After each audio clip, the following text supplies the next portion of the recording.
Merci pour votre fidélité d'écoute. Merci de nous rejoindre sur ITFM Radio. Merci de suivre le journal des sports. Bienvenue à tous. Nous ouvrons par le tennis. Ota savoure les médailles de Valérie et Sommet. Les derniers Jeux universitaires du Cameroun qui se sont déroulés à Maroua ont connu les empreintes de quelques pensionnaires d'Oyebok Tennis Academy, dont Valérie et Sommet, qui a remporté 3 métaux précieux, 2 médailles d'or, double mix par équipe et une médaille d'argent simple dame. La triple médaillée des GU 2018 a présenté sa belle mission au staff de l'académie et exprimé son sentiment de gratitude à ses entraîneurs ainsi qu'au président fondateur Joseph Oyebok pour tous les efforts consentis pour son encadrement. Ces nouvelles distinctions viennent davantage gonfler le riche palmarès d'Ota, roi des trophées et des médailles en matière de tennis jeune au Cameroun. Nous remercions nos confrères du site Pressport pour cette information. Et puis du cyclisme, les 6 coureurs camerounais, Tekou Damien, Sikandi Gislin, Ngomeni Kwisi Eric, Nge Martin, Kwire Nouwanwe Rodrigue et Priso Lobi et leurs 2 encadreurs, à savoir le directeur sportif et entraîneur national Dieudonné Ntep et le médecin Weka, ont regagné Yaoundé le 16 mai 2018 en provenance de Cotonou au Bénin, où ils ont participé au Tour du Bénin qui s'est achevé le 13 mai 2019 avec un trophée et un maillot du 3e meilleure équipe remporté par Damien Tekou. Aussitôt arrivés à la Fédération camerounaise de cyclisme, ils ont été soumis à une réunion d'évaluation sans complaisance des performances camerounaises à cette compétition qui a été dominée par les Burkinabés. Après les avoir félicités pour leurs prestations et leur classement pas médiocre, le président de la FECA Cyclisme, Honoré Yossi, entouré pour la circonstance par ses proches collaborateurs et la direction technique nationale de cyclisme, Joseph Ovuna, j'ai failli dire le directeur technique national Joseph Ovuna, les a exhortés à redoubler d'efforts et à se remettre au travail pour préparer le Tour cycliste international du Cameroun prévu du 26 mai au 3 juin 2018. Football au féminin à présent, dans la suite de la préparation des éliminatoires de la CAN 2018 prévue au Ghana, l'entraîneur de l'équipe nationale de football féminin du Cameroun vient de convoquer 24 joueuses en vue du 3e regroupement. À l'issue de cette dernière étape qui va se dérouler du 18 mai au 2 juin à Yaoundé, les Lionnes prendront la direction du Congo-Brazzaville où elles vont affronter la sélection nationale féminine de ce pays. Voici la liste complète des 24 joueuses convoquées par M. Joseph Ndoko, l'entraîneur principal de cette équipe.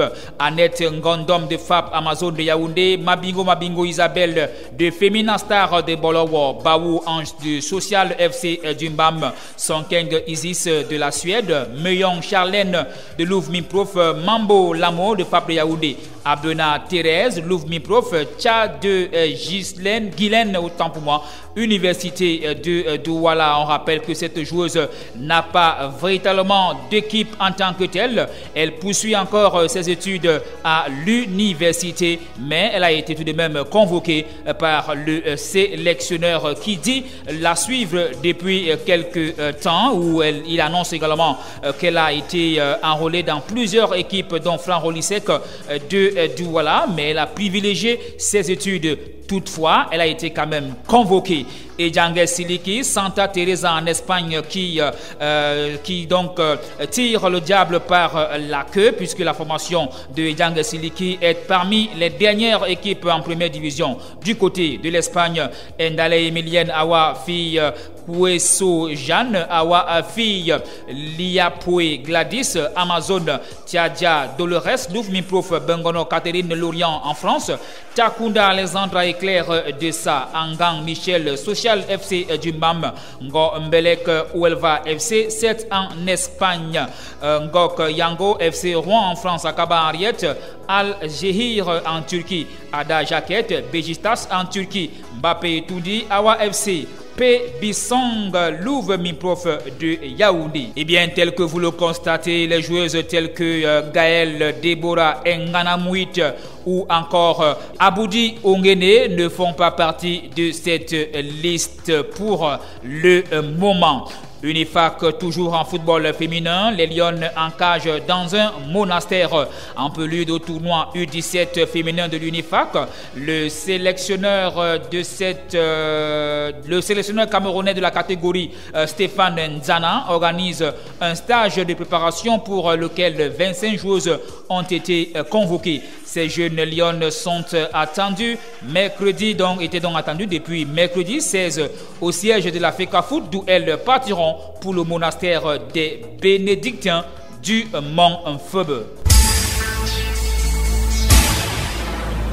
L'arbitrage devient un enjeu majeur pour la Confédération africaine de football qui exige dorénavant la création au sein des associations membres des départements uniquement voués au développement et à la gestion des hommes en noir. Le communiqué du secrétaire général adjoint de l'instance faîtière du football africain émis en marge des ateliers sur l'arbitrage continental avec les arbitres de tous les pays tenus la semaine dernière au Caire en Égypte fustige le désordre qu'on observe dans la gestion des commissions d'arbitrage dans certains pays, notamment le Cameroun où on observe 2 commissions logées à la FECAFOOT et à la Ligue de football professionnel du Cameroun.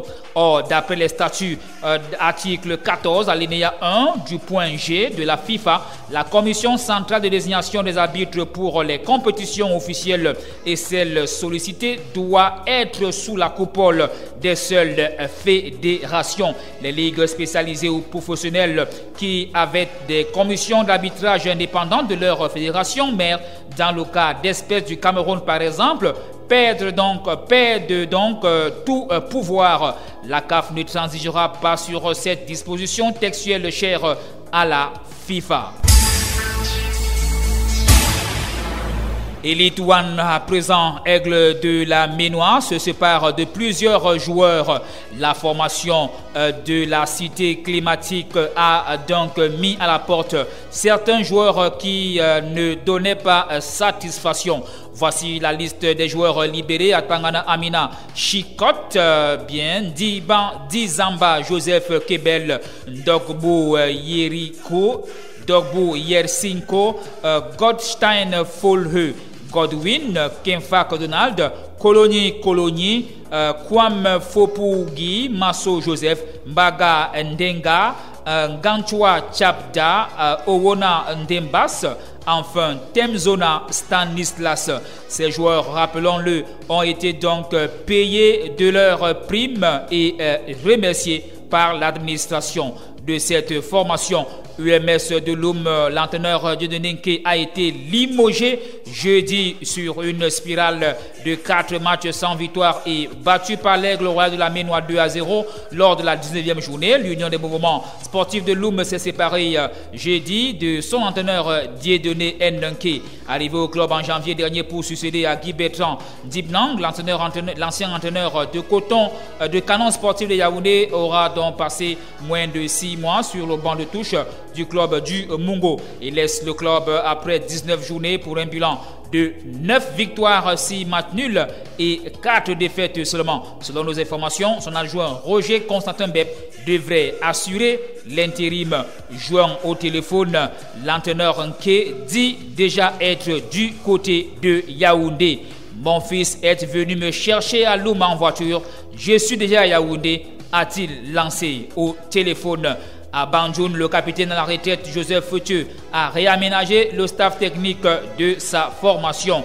L'entraîneur principal Magloire M. Foutila, de nationalité congolaise de la RDC, a été remplacé par François Eya, qui était promu il y a peu conseiller du président Joseph Feutieux. Cependant, le technicien congolais reste dans l'encadrement technique comme directeur technique. Le capitaine Feutieux voudrait créer par ce réaménagement un électrochoc.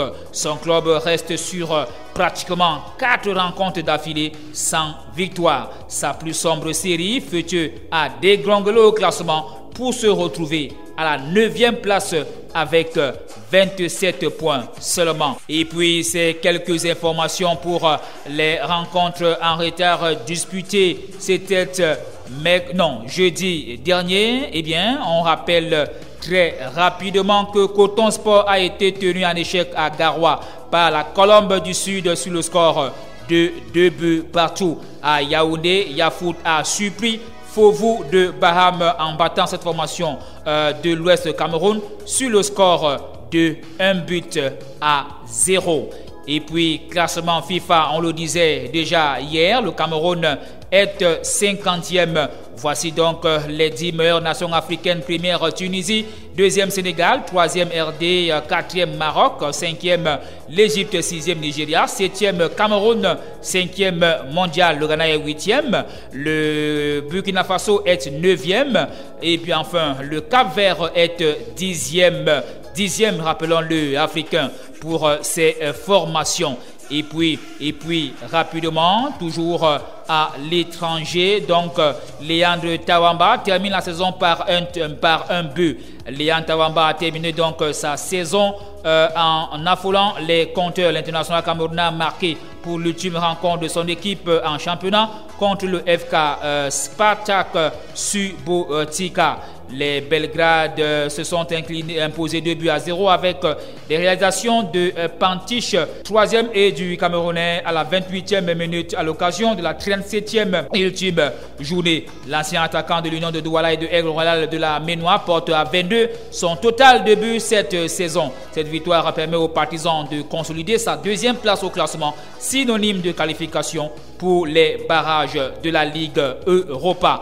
Enfin, la FIFA, dans un courrier en date du 16 mai, annonce la suspension de tout nouveau paiement ou virement en faveur de la Fédération ivoirienne de football qui a refusé lundi à ses émissaires de réaliser un audit de ses comptes afin de protéger les fonds alloués par la FIFA, comme le prévoit l'article 17 alinéa 2 du règlement Forward. Source donc le document signé de la directrice de la division association membre Joyce Cook. Voilà, mesdames, messieurs, amis sportifs, c'est tout pour cette dernière édition de la semaine. Nous vous prions de passer un agréable long week-end, vendredi, samedi, dimanche et lundi. Fête nationale du Cameroun oblige, ou alors fête de l'unité si vous le voulez bien. Bonne fête à toutes et à tous. Agréable semaine. Ici Michel Ateba, au plaisir.